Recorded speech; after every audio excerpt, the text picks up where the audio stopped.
I know there, I don't want to put an half. I don't have any power into Well, the it thing is whatsoever. now, because your body's not stopping and resisting and sort of like leaning back and getting what we call stuck, you're not fighting the body to try and get your own way. So it's a lot more easy now to sort of just go and twist through. Whereas before, now we said a bit further from the ball, you may feel a lot further. You're about an inch or two further, which is fine. That's all. The only change you're looking to make is about that much anyway. But sometimes when you make changes, I'm making a massive change. No, in reality, it's about that much. But that's all we need to make, to be fair. So don't think, oh my God, have I made a change? There is a little bit of an adjustment there.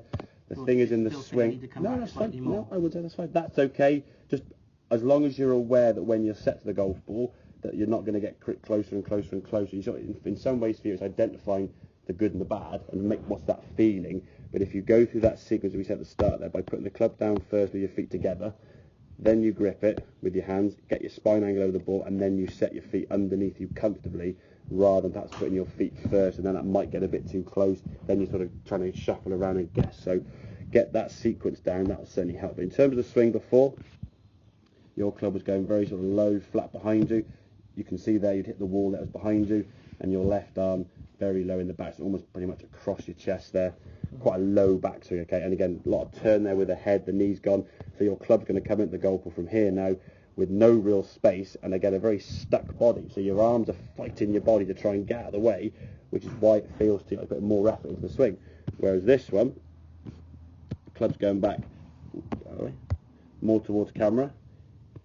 Just probably clipping that wall if the wall was there, but you can see the club. Still needs to be steep. Well, I wouldn't go. The thing is, the change of where you are now, the change you've made probably feels more than it actually is, but it's sufficiently enough at the moment. It's about sort of piecing it together bit by bit. Yeah. And any change, you're never going to go from where you are to boom where you want to get to. It's always like a sort of stages bit by bit by bit. Think like if you're going to go down to the gym and try, okay, right, my maximum deadlift is, I don't know, 200 kilograms or whatever, I don't know, whatever, clue. But if you're 150, you wouldn't go, right, my best is 150, I'll get to 200, right, next week 200, you'd go 155, 160, you build it up gradually. So being that much further from the ball, having a little bit more height with the backswing, when you get to the top of the back, it's a much better backswing. Look at the difference in those two.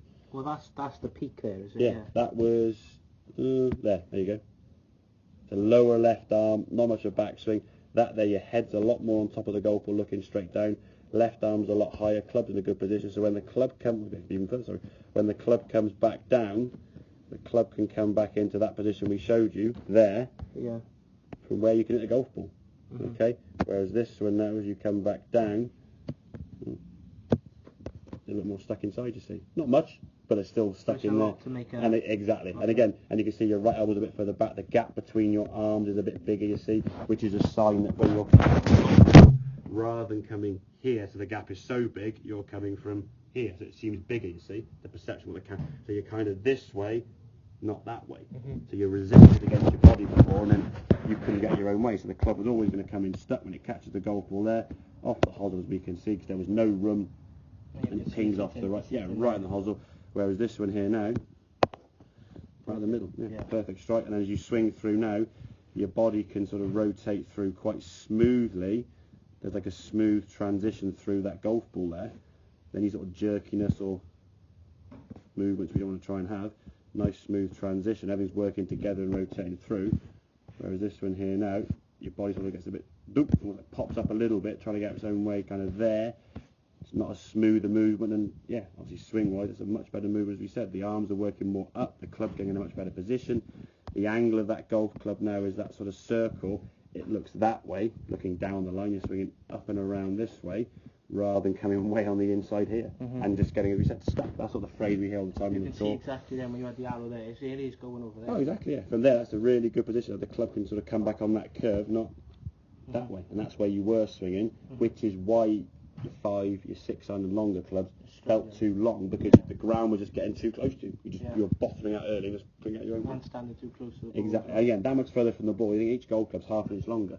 Okay, so if you're an inch further away now, your 5 iron now is almost going to feel the same as your 7, because you're given that inch space, okay? And then when the swing comes back, it's not going to come back in from here. It's going to come back with more in front of you. So practice, as we said, make a couple of right-handed swings to start with as a warm-up maybe. Perhaps go on the range, your first 50 or so balls, or whatever, first, if you have a practice session, first 5, 6 swings, just swing with your right arm, back and through, up and down. Hit the tee peg, not a ball, hitting the tee peg to give you a contact spot, but just get that sensation that the arms are going up and down. Just a sort of more in front of you swing rather than it being round here and think, where the heck do I go? Then perhaps if you've got an old club or maybe a sock on the end of your club to protect the wall, okay, or not protect your club against the wall, so I say, and then make some swings, just trying to get that club going back. Do it nice and slowly. Don't be afraid to do things slow so you can feel the motion in your muscles at the club going up and then down, and then make a few practice swings at a tee peg, full swings as they are, and then put the ball in the way and give it a smack. So that makes sense? Yeah, yeah. Good man. Okay, I'll have a couple more